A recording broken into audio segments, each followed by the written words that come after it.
Bem-vindos a mais um episódio do Foot Talks, dentro da série Crise Horizonte. Hoje nós vamos falar de formação do atleta e qualidade do jogo, com a alegria de receber aqui conosco hoje Fernando Diniz.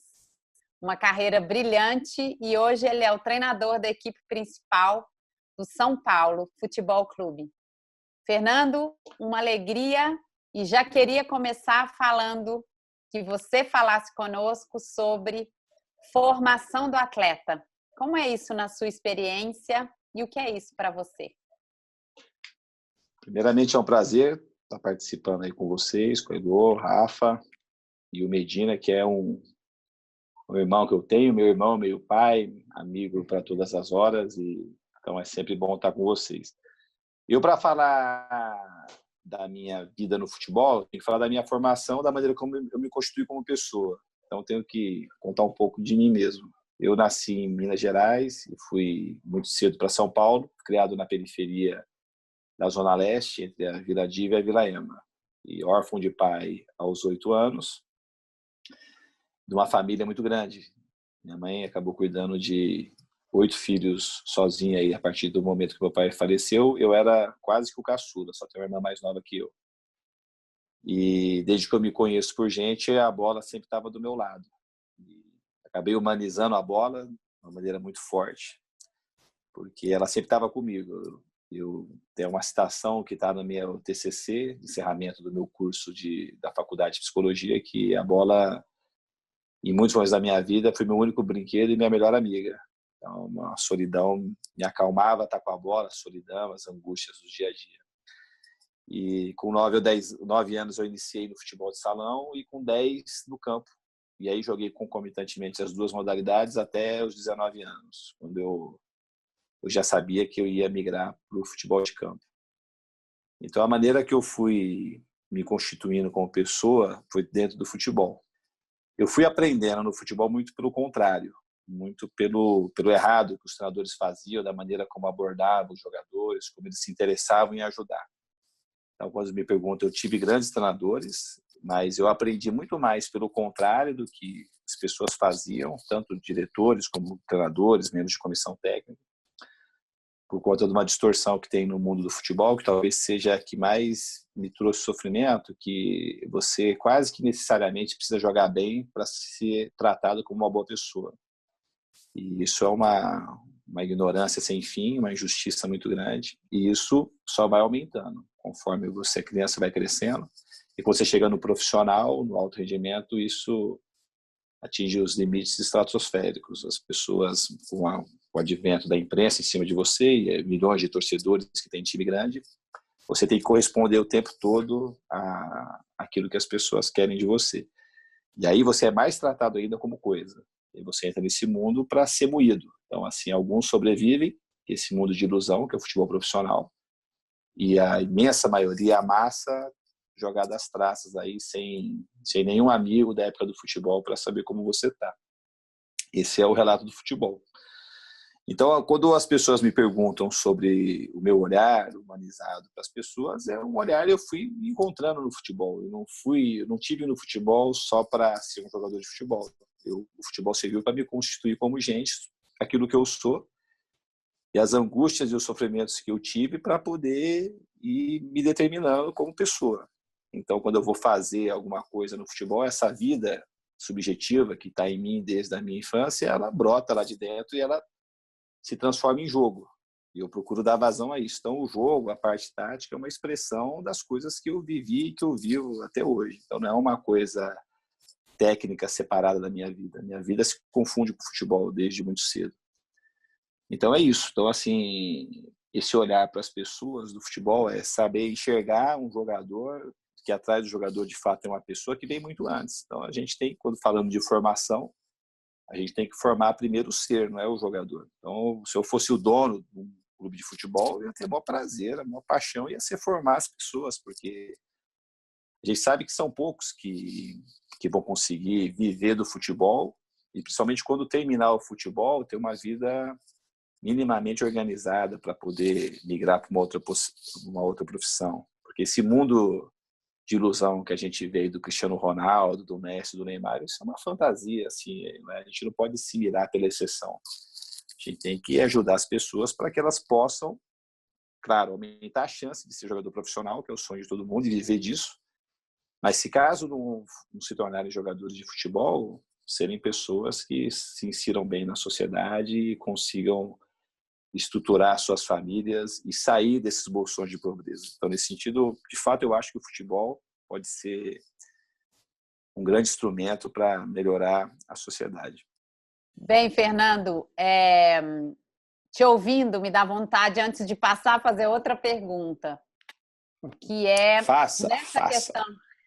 nessa questão da formação do ser, né? A gente tem muito esse conceito que precisa começar de criança, que precisa fazer essa transformação.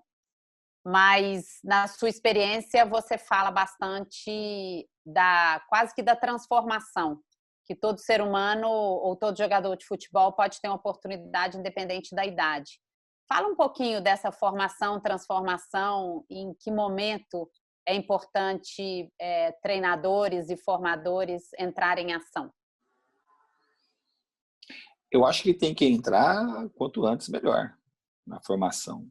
Os jogadores que chegam nos clubes, nos grandes clubes do Brasil, mas não só nos grandes clubes, a gente tem que formar bem os nossos professores, assim como que é no ensino fundamental das escolas, no futebol, a mesma coisa, porque tem muito jogador que vai para a quadra, que acho que principalmente aqui nos centros urbanos, como São Paulo, migrou muito aqueles jogadores que eram de rua, que iam para o futebol formal. Hoje a maioria, elas têm alguma atividade dentro do futebol de salão. E quando você vai ver esse universo do futebol de salão, que eu tenho 4 filhos e alguns deles jogam, o mais velho já parou de jogar, tá tentando agora, vai ser médico, vai prestar vestibular. Você vê que depositam nas crianças, às vezes os pais, eles acabam sendo os maiores algozes das crianças. Então, o problema não é só nas crianças que não têm formação, que não tem, às vezes não conhece o pai, não conhece a mãe, às vezes não conhece os dois.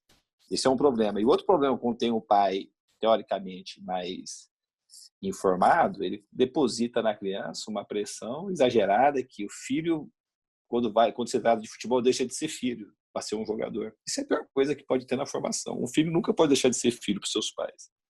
O futebol tem que ser meio para educar as crianças. Então tem esse problema maior, que eu acho que na classe mais baixa, porque os jogadores, eles chegam, que é a maioria deles nos clubes de futebol, eles chegam muito desestruturados. E se a gente conseguisse abarcar de uma maneira mais profunda, rapidamente, e oferecer um continente para esses meninos muito pequenos conseguirem pisar, para eles se expressarem emocionalmente, principalmente, a gente ia avançar mais rápido. Mas não são só esses os problemas. Assim. Quando esses que são da classe média, que é um pouco mais bem formado, também tem problemas nesse sentido, porque os pais, não raro, vê os filhos também como, sem perceber, um movimento inconsciente, acaba tratando os filhos também como objeto de, assim, de desejo, que ele faça alguma coisa, que ele precisa quase que necessariamente fazer um gol, ganhar o jogo para ser aprovado como filho. Então, isso é muito ruim também. Embora eu acho que o problema maior está nas classes sociais menos favorecidas, porque é o grosso, falando de futebol, que consegue atingir o topo aí, principalmente aqui no Brasil. Vou passar a bola agora, então, para o Medina, já que vocês se conhecem, se encontram muito, esse tema é caro a vocês dois. Então, Medina, passo a bola para você. Fernando, eu entendo que há um preconceito assim, quando o tema é formação de atletas, a gente sempre associa a formação de atleta à infância, adolescência, né? E aí, já na fase adulta, parece que a gente não lida mais com a formação, né? E você assim, é um exemplo vivo de um profissional incansável em sempre estar trabalhando a formação do atleta. Né? Quantos atletas aí já, como você mesmo cita, né, na sua experiência, atletas já adultos e que você trabalha na transformação desses seres humanos, né? Fala um pouco sobre isso, né? Se você concorda que há um preconceito de que até na área técnica, não posso, muito treinador fala, não posso fazer nada porque ele não aprendeu os fundamentos na idade que tinha que aprender, né? Que eu também acho um baita de um preconceito. O que você pensa sobre isso? Bom, eu acho que a formação ela nunca termina. A gente vai terminar, vai morrer sabendo muito pouco, né? Por mais que a gente saiba. A gente vai tentando e a impressão que tem, quanto mais a gente vai sabendo, mais a gente vai se deparando com a nossa própria ignorância perto daquilo que a gente poderia saber e não sabe. Então, isso é um preconceito tolo, de fato. E no futebol, ele é muito mais tolo, né? Porque se você considerar a carreira do jogador, ela é uma carreira que ela está circunscrita em poucos anos da existência do ser humano, menos da metade. Considerando que os jogadores param em média com 35 anos, a expectativa de vida no Brasil aqui hoje já supera os 70. Então, depois ele vai ter que ter uma outra vida, né? Então, assim, é um pensamento muito reduzido daquilo que é a formação. E quando eu falei que o futebol tem, além desse problema da cronologia do futebol, o maior problema que eu acho aqui no Brasil é o seguinte: as pessoas, a gente é tomado por uma irracionalidade muito grande para analisar o jogo de futebol. Os jogadores que chegam nos clubes, em média, aí tem muitos que chegam com 13, 14 anos para serem formados, não só como jogadores, mas como pessoas dos clubes de futebol. E depois daqui a 3, 4 anos, do jeito que depois com o advento da Lei Pelé, dos jogadores praticamente terem que jogar cada vez mais precocemente para poder ter uma maior lucratividade nos clubes, eles pouco ficam aqui no Brasil, então eles com 18 anos, assim, eles estão jogando no profissional. Então eles acham que o cara que chega no clube com 14 anos, que veio lá do Maranhão, veio do Belém, veio do Amazonas, o cara vai no clube em 3, 4 anos, sabendo como funciona os clubes de futebol. Ele é tratado ali como coisa ali, para poder reproduzir o teu talento no campo, para poder alegrar os outros. Ninguém está preocupado com ele. Eles acham que esse jogador que é tratado assim, que já veio lá, a maioria mal formado das suas origens, ele vai chegar no futebol profissional e vai conseguir dar conta com esse mundo perverso que a gente está metido aí, do alto rendimento, que as pessoas querem te massacrar o tempo todo, que você precisa produzir resultado em cima de resultados. Se você não produz imediatamente, você é taxado como uma pessoa pior, não como um jogador que não está conseguindo produzir. Então, esse massacre que tem em cima das pessoas, ele é muito agressivo. E a gente não se preocupa em formar o jogador emocionalmente, educacionalmente. É só a gente... E forma mal também, tecnicamente, hoje em dia. Isso é uma crítica que eu tenho. A gente consegue formar melhor na parte tática daquilo que é defender e se posicionar no campo para poder não tomar o gol, limitando as capacidades dos talentos dos jogadores que a gente tem. Então, a gente abarca um pouco mais a parte tática na base, esse é o olhar que eu tenho, nas fases defensivas. E nas fases de criação, que você tem que explorar, que dá mais trabalho, que você vai ter que se deparar em questões mais complexas, a gente abre mão disso daí. Então, a formação também na parte técnica era deficiente, porque eu acho que antigamente, os defeitos, a gente tinha muitos defeitos. E não é falar se era melhor ou se era pior. Mas os treinadores de antes tinham uma preocupação maior com o jogador. Então, eu tinha que ensinar o jogador a chutar, a cabecear, a passar. E para acontecer isso, quase sempre o treino era, entre aspas, analítico, mas tinha a aproximação mais forte do treinador. Corrige, é assim, teu corpo não pode ficar assim. Então, isso fazia com que o treinador tocasse no jogador e, não raro, por um movimento, assim, uma consequência dessa aproximação, o cara ia acabar sabendo da vida do cara, o que está acontecendo, o que coisa está errando tanto. E hoje isso praticamente não tem mais. Porque é só jogo reduzido na base, treino tático, prioritariamente para se defender bem. Então a gente forma pior também na parte tática. E na parte humana nem se fala. A gente não tem, assim, eu não acho que a gente tem consideração pelos garotos de verdade que chegam. O que esse cara, o que ele tem, quem é o pai, como é que ele foi criado, o que ele sabe na escola, por que ele não quer ir na escola de jeito nenhum, por que ele não quer aprender, e por que ele não respeita os limites. A gente vai, e aí quem vai sobrevivendo vai passando de fase. Mas aí o que acontece na base? Os jogadores mais talentosos, eles tendem a ir seguindo, mas quando chega no mundo adulto, que é outro negócio, é outro contexto. Ele vai ser xingado por milhares de pessoas no estádio, vai ser depreciado pela imprensa, a mãe dele vai lá ver que ele está sendo criticado e vai chorar e tal. Quase ninguém é capaz de suportar isso. Qualquer adulto não suporta, velhos, assim, idosos, ninguém suporta. E sozinho, sem ter uma base, só depois de muito tempo, de muito treino. Aí as pessoas exigem, principalmente nos meios de comunicação, que um cara com 19, 20 anos, ele consiga suportar tudo isso. Aí, tudo bem, se não for com 20, logo com 23, 24, então, agora ele já está maduro, mas já tem 24 anos, como se isso fosse algum predicado, porque ele cronologicamente ele envelheceu, só que ele vai sendo cada vez mais abastecido de coisas ruins no futebol, não de coisas boas. Porque existe uma tendência no futebol profissional da gente, o cara não jogou bem, não serve, tchau, sai que vai vir outro, porque a gente precisa ganhar o próximo jogo. Então a gente não forma ninguém, a gente vai deformando as pessoas e fica exigindo que se tornem assim super-heróis.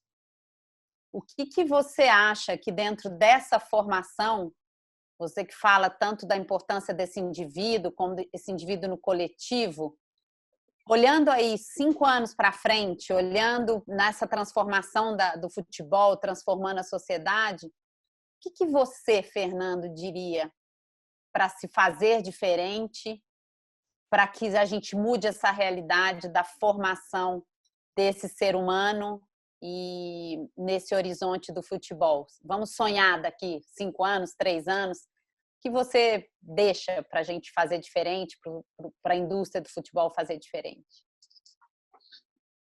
Elo, eu acho que é o seguinte, não tem muita fórmula mágica. Às vezes, quando as pessoas me chamam de moderno, por conta do jeito de jogar, às vezes não que eu me ofenda, mas é quase isso, porque talvez eu seja dos senadores que militam aí o mais antigo, porque as coisas para mim que resolvem são as mesmas coisas que resolviam há 2000 anos atrás. É você ter bons afetos, ter carinho, ter amor para fazer as coisas, ter encorajamento, ter confiança.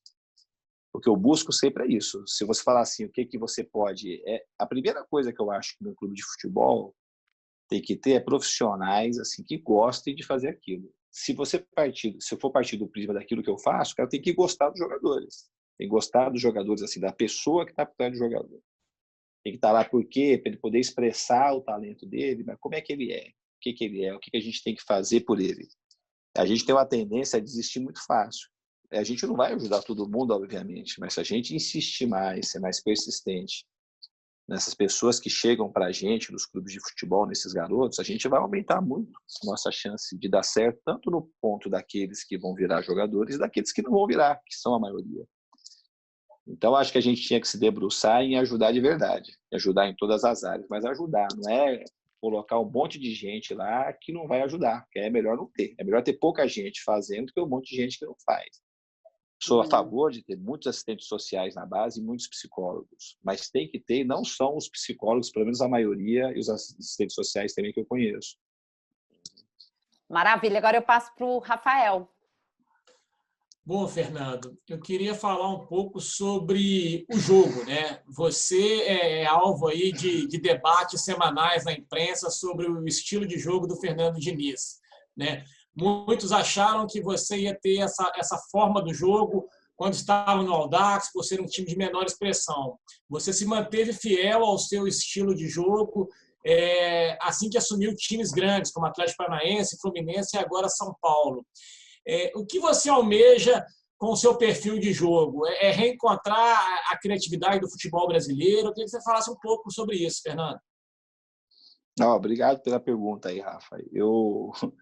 Essa história aí, desde quando eu comecei na Série A3, que as pessoas falam, isso aqui vai dar certo na 3, na 2, na segunda divisão não dá, depois na primeira não vai dar. E quando for jogar contra time grande, vai tomar só goleada. E quando vai... nunca, na cabeça das pessoas, nunca ia dar certo. Quer dizer, eu nunca ia dar certo, da maioria das pessoas, né? E a gente tem que ir seguindo, né? E quando você fala assim do estilo que eu tenho, acho que é o estilo que me tem, não é o que eu tenho estilo. Então, eu não tenho muita opção. Porque ele que toma conta de mim e faz com que eu vá seguindo aí o meu propósito de vida. Eu acredito como o futebol e a vida que eu vivo, o meu processo de viver e o futebol, eles estão muito misturados. Então, o futebol, para mim, ele tem que abarcar as qualidades e as virtudes humanas sempre. Então, assim, de coisas que eu gosto, do desejo, da vontade, da coragem, da coletividade, da amizade, da inteligência, do prazer de estar fazendo as coisas. Então, a tática que eu desenvolvo, que eu procuro desenvolver, é simplesmente poder dar vazão a esses valores que eu citei anteriormente, para as pessoas se sentirem mais vivas enquanto jogam futebol. Então, eu não tenho um jeito de jogar definido. É o meu jeito de viver, eu procuro fazer que a maneira que eu enxergo a minha vida, ela se traduza no campo. E para favorecer os jogadores, para que eles se sintam bem, para que eles possam ter momentos de encontro com eles mesmos enquanto eles treinam, principalmente quando eles estão jogando. De enfrentamento pelas questões, de ter coragem, de que não sejam palavras vazias, que a gente consiga traduzir isso no campo. Então, não tem um jeito. Parece que o jeito da parte tática que eu jogo, que as pessoas só sabem praticamente me perguntar sobre a parte tática do meu jogo. E pode ser, eu não sou a parte tática, eu sou muito mais que isso que a parte tática. A parte tática é um subproduto de uma coisa principal, da essência do negócio, né? Eu estava falando aí dos 5 E's. A essência do negócio, do propósito, é fazer os jogadores, de alguma forma, poder viver aquele sonho que eles tinham quando eles eram crianças. Que ninguém foi criança e vê alguém jogando e quer ser um cara que vai para o campo, ficar sem tocar na bola, sem ser admirado, sem sentir estima por si mesmo. Ninguém sonha com isso. Então a gente entra no mundo do futebol e as pessoas vão te tolhindo, elas vão te maltratando nesse sentido. Você não pode, você não pode, você não pode, você não pode. Daqui a pouco você não pode nada, você está lá sendo usado para poder, falando agora assim, de uma parte tática, a parte tática te usa para você cumprir alguma função que não tem nada a ver com o teu desejo, com a sua alegria. E quando o Paulo André fala da minha relação com ele, acho que foi um pouco disso aí. Eu falei, dá para você fazer um monte de coisa. E ele era muito bom, só que... E ele foi um grande jogador, mas ele podia ter sido muito melhor e podia ter tido muito mais alegria enquanto jogava. Ele podia ter feito coisa, aquele coisa que eu fiz, eu gostei de fazer aquilo, eu sou bom jogando, eu não sou só aquilo que me ensinaram a ser, né? E quem ensina é o jogador que vai te ensinando como vai conduzir as coisas. Eu acho que o treinador tem que facilitar para os jogadores ir se encontrando enquanto eles treinam, enquanto eles jogam. É mais ou menos isso que eu tento fazer. E, Fernando, eu gostaria de dar um depoimento aqui, não é nenhuma pergunta, depois você só confirma se é exatamente como eu vi ou não, né? Teve um outro exemplo no próprio Audax, de um jogador, o Audax estava já impressionando e ganhando de times grandes, e na frente, não sei se estava em primeiro, mas estava entre os primeiros do campeonato, e você tinha um jogador de grande destaque, problemático, tal, que você conseguiu dar um direcionamento, só que a partir do momento que ele teve ascensão, ele começou a dar problema em termos de rendimento da equipe, né? Que estava te incomodando muito, né? Ele, num determinado momento, ele te ouviu, você conseguiu fazer dele o jogador que ele começou a se mostrar dentro da competição, mas depois ele começou a ser um tanto quanto egocêntrico nas suas reações, e você brigou com ele e afastou, inclusive, ele do time, mesmo estando um time como o Audax nas primeiras colocações. E é isso mesmo? Você lembra desse caso? Não, é isso mesmo. E esse é um jogador, esse que eu falo, um talentaço. Talento, um dos jogadores mais talentosos que eu trabalhei. O cara batia falta escanteio com os 2 pés. Acho que ele era o artilheiro, não era o artilheiro do campeonato, inclusive, nessa altura? Artilheiro do campeonato, é. Acho que tinha 10 rodadas no campeonato, ele tinha 9 gols. E gols assim variados. Gol de pênalti, gol de falta, gol driblando todo mundo, gol de fora da área, gol de cavadinha. E é um jogador que tinha dado sempre problema a vida inteira. Mas por quê? Não é só isso, claro. Assim, os clubes também não vai ser a tábua de salvação de todo mundo. Mas era um cara que ele tinha que ter aprendido mais coisas no processo formativo dele. Então, ele é um cara que era muito... ele era um cara assim, que ele tinha muita resistência a abraçar a coletividade. E a gente foi conduzindo. Naquele momento, já foi a 3ª briga que eu tive com ele, em 3, 4 meses, brigas fortes e tal. E aí, uma foi muito forte, ele saiu, pediu desculpa, voltou, e teve essa. E é muito difícil. E o cara, assim, ao mesmo tempo que ele é autor, ele é vítima pra caramba desse processo. Eu nunca tive raiva dele. Depois ele fez, aí não ficou insustentável e ele teve que sair. E ele saiu e o time acabou catapultando, assim, ficou melhor sem ele até. Mas porque as pessoas começaram a se ajudar mais para suprir a carência dele, porque quando a gente tem um jogador desse calibre, às vezes ele apaga um pouco as outras pessoas que estão do lado. E era uma coisa que eu até hoje, assim, eu sempre brigo, porque o cara que é o grande talento, ele não pode apagar os demais, ao contrário. Ele tem que acender mais os outros, porque não está todo mundo ali para servi-lo, ele vai acabar se beneficiando, porque ele tem mais talento. Mas ele tem que usar o talento dele para servir os outros. E se ele faz isso comigo, enquanto ele fez isso, ele andou para caramba. Ele não andou só por conta do talento dele, ele andou porque ele foi aprendendo. Ele se modificou. Tanto é que passou isso, ele foi, aí tal, aí pediu, brigou e saiu. Aí depois de um tempo ele me ligou, pediu desculpa e reconheceu que palavras dele, você foi a única pessoa que falava a verdade para mim que eu tive no futebol, mas que se importava comigo. E era uma coisa assim, é difícil, eu não queria que ele saísse, eu queria que ele terminasse com a gente, mas chegou num ponto que era assim, ou era o time ou era ele. Que é uma coisa que acho que foi a única vez que aconteceu isso na minha carreira, de ser ou um ou outro, porque eu acho que a individualidade, eu faço de tudo para que o grande talento ele fique perto de mim, porque assim, o jogador do futebol, quando ele é muito talentoso, não raro ele é o cara que mais precisa de ajuda, assim, nessas questões mais humanas, porque ele é tratado, ele é estimulado pelo sistema a ser cada vez mais egoísta. Se eu resolvo e se eu consigo ir bem, tá tudo certo. E o futebol vai acabar. E aí, quando acaba, esse cara às vezes não consegue ter uma carreira mais promissora por esse comportamento. E quando acaba, ele tem uma vida, não raro, muito ruim. Mas, Fernando, dando continuidade nessa essa reflexão sobre a formação do atleta, né, em termos práticos, assim, você poderia citar, não, um caso, dois casos assim, de como é que você trabalha essa questão, né? Essa que é um pouco da sua essência como treinador. Você poderia citar um ou dois exemplos? Então, eu tive um jogador, eu estava no Audax, isso foi em 2016, que aconteceu o fato. Para a gente entender o fato, tem que retornar um pouquinho. Eu conheci esse jogador no final de 2014, no Audax. A gente tinha feito um ano que chamou a atenção dos clubes grandes de São Paulo, pelo jeito que o Audax jogava. Foi o primeiro ano na primeira divisão.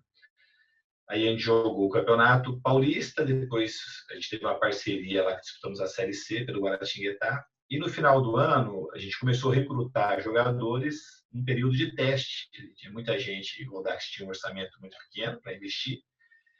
E nesse período aí chegou um jogador que tinha ficado 8 anos na base do São Paulo. O jogador já tinha, na época, 26 anos, 2014. Ele tinha ficado 8 anos na base do São Paulo. E ele chegou para fazer a avaliação. Então, ficou umas 2, 3 semanas lá fazendo a avaliação. Eu achei ele muito bom. E aí ele ficou para a temporada 2015. Virou titular do time já em 2015. E eu sempre o pressionei muito para ele jogar, que eu achava ele muito bom. Tinha momentos dos treinamentos, de alguns jogos, que ele fazia coisas muito acima da média. De um jogador que podia ter brilhado no próprio São Paulo. Na minha cabeça, que não era para estar aqui no Audax. Como muitos do Audax aconteceram assim, jogadores que os times grandes dispensavam, porque faltava alguma coisa, mas muitos desses que eles dispensam é porque não tem uma aproximação mais profícua, mais interessada para poder saber o que está acontecendo com aquele talento, com aquela pessoa. E aí esse jogador jogou 2015 e aí em determinado momento teve um surto de dengue, ele não terminou a temporada jogando, ele ficou um mês aí mais ou menos afastado. E ele era um cara que eu cobrava demais e assim, ao mesmo tempo eu cobrava e acolhia, cobrava e acolhia, e eu acho que ele sentiu um pouco também, ele aproveitou ali a período de dengue e não voltou em 2015. E eu acabei indo depois para o Paraná Clube em 2016, quando eu retornei, e esse cara não arrumou trabalho no segundo semestre de 2015. E muito bom jogador, nem para jogar a Copa Paulista, que é o campeonato mais fraco que a gente tem aqui no estado de São Paulo. E aí ele voltou, e aí a gente começou a treinar, ele iniciou como titular, de novo, nos treinos, eu cobrando, ele ia e não ia, ele insistia, era uma briga. Ele às vezes de não querer ir, pô, esse cara pode mais. E ficamos nessa. Quando a gente foi iniciar o Campeonato Paulista, eu estava no quarto, lá em Mojimirim, a gente estreou contra o Mojimirim, que foi o grande ano do Audax, né, 2016. Eu chamei ele no meu quarto, na véspera do jogo. Começamos a conversar e eu comecei a retomar a vida dele, de criança e tal.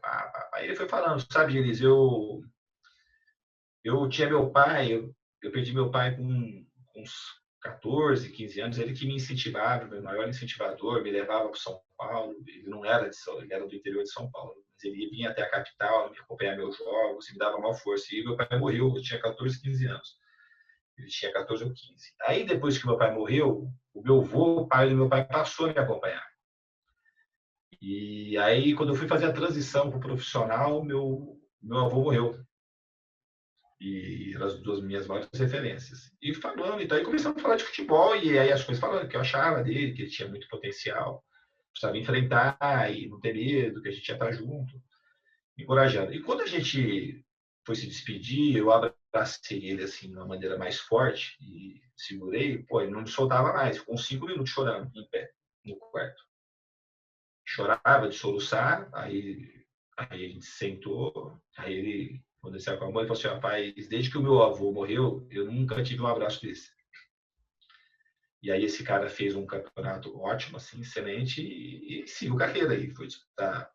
Teve na Série A, a maior parte do tempo, teve na Série B, mas assim, a vida dele, de um cara que não tinha emprego nem para disputar a Copa Paulista, ele refez a vida com 28 anos, a idade que ele tinha nessa época. Ele conseguiu modificar. Então, assim, o futebol, para ele, assim, esse encontro que a gente teve, foi um encontro que modificou a estrutura dele, tanto ele com ele mesmo, de estima, e materialmente também. Ele conseguiu dar uma condições de vida para um filho que ele tinha, acho que 2 filhas, um filho e uma filha, não me lembro, para poder estar jogando em alto nível e estar conseguindo ter uma chance a mais na vida. Então, essas coisas que estão nos bastidores, assim, que são as coisas que me interessam, porque você ajuda a modificar a vida das pessoas. O Tietê, que é um jogador assim mais famoso, posso falar o nome, não vou falar da história toda, mas aconteceu assim uma coisa um pouco parecida com isso, assim, um cara que em 2015 estava pensando em parar de jogar futebol.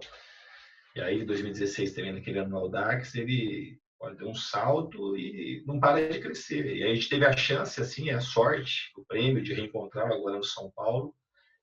E acho que nesse nosso reencontro ele deu mais um salto. Assim, ele já estava bem e ele conseguiu produzir de uma maneira tudo por essa coisa, eu acho, da aproximação, assim, que vai além daquela coisa das 4 linhas ali. Aquilo é muito pouco para falar sobre o futebol, pelo menos na minha visão, né? Ô, Fernando, deixa eu aproveitar esse gancho seu. Todos os atletas que passam pela sua mão, é praticamente unânime essa opinião aí que você passa a ser um divisor de água na carreira deles. E isso vai desde os mais jovens, como os medalhões aí. Qual que é o segredo disso, Fernando? É essa humanização que você está comentando? Você acha que o grande segredo é esse? Não, seguramente. O jogador gosta, e como jogador, como uma pessoa, as pessoas, os jogadores gostam de quem gosta deles. Né? Então, eles percebem que eu não tenho nenhum pudor em falar disso. Pelo contrário, é uma coisa que eu falo da essência do meu trabalho. Eu gosto muito dos jogadores. Eu gosto, me reconheço neles, porque o jogador que eu fui, ele nunca vai deixar de existir em mim. Então, tem uma chama minha de jogador que ela vai morrer comigo. E eu acho que esse fato de eu ter jogado e de eu ter vivido sob as condições muito parecidas com a maioria dos jogadores, me faz eu ter um acesso mais facilitado. Porque eu quero acessar o jogador, tenho desejo disso. É claro que pode ser ter um ou outro que eu não consiga, assim, mas assim, eu posso dizer assim que eles percebem que é uma coisa genuína e o jogador é um ser bastante inteligente. Ele pode, às vezes, não adquirir cultura, mas inteligência e principalmente sensibilidade. Porque a gente que vem desse meio social mais desfavorável, a gente tem muitas ameaças quando a gente é criança. A gente tem que se virar muito sozinho e é um mundo muito ameaçador. Então, quando você vira jogador, assim, qualquer coisa pode te ameaçar e você não se abre, você não se mostra, né? E se a gente não tiver cuidado com isso, a gente perde os jogadores, porque a confiança para quebrar no jogador é muito fácil. Então, a gente tem que ter Tem que ser genuíno o negócio. Senão o negócio não funciona. Se não for um negócio de verdade, você pode cometer todos os erros. Mas você não pode cometer erro ali na lealdade, no negócio de ser mentira aquilo que você está se relacionando com os jogadores. É o grande protagonista do jogo de futebol, o jogador. E a parte mais sensível, a parte que precisa ser mais ajudada. E se a gente conseguir ajudar os jogadores, de fato, mas não pode ser discurso, não pode ser teórico. Tem uma coisa, o cara não precisa ter cultura nenhuma, o cara precisa ter desejo. Porque quem tem desejo, tem vontade, as coisas vão acontecendo, certamente. Agora, se você não tem desejo genuíno, não adianta a teoria. Porque isso é uma coisa que eu acho que no Brasil, isso tem acontecido agora, que a gente acha que formar é estudar, nada contra o estudo, pelo contrário. Mas se não tiver paixão, amor lá dentro para fazer, não vai acessar o jogador. Você não vai conseguir tirar o melhor dele. Ô, Fernando, sua fala me deu até bastante esperança, já que a gente está falando de momento atual e de horizonte, porque a formação, o conceito, fica muito enquanto o ser humano, a pessoa está sendo formada. Na realidade, você acaba de dar exemplos de formação e transformação, né? Certamente uma pessoa de 28 anos, a gente entende que já tem muita coisa dentro dela. Acho que essa sua fala me deu, sinceramente, até bastante esperança. Sim. Eu adorei tudo, queria ficar aqui mais um tempão. Fernando,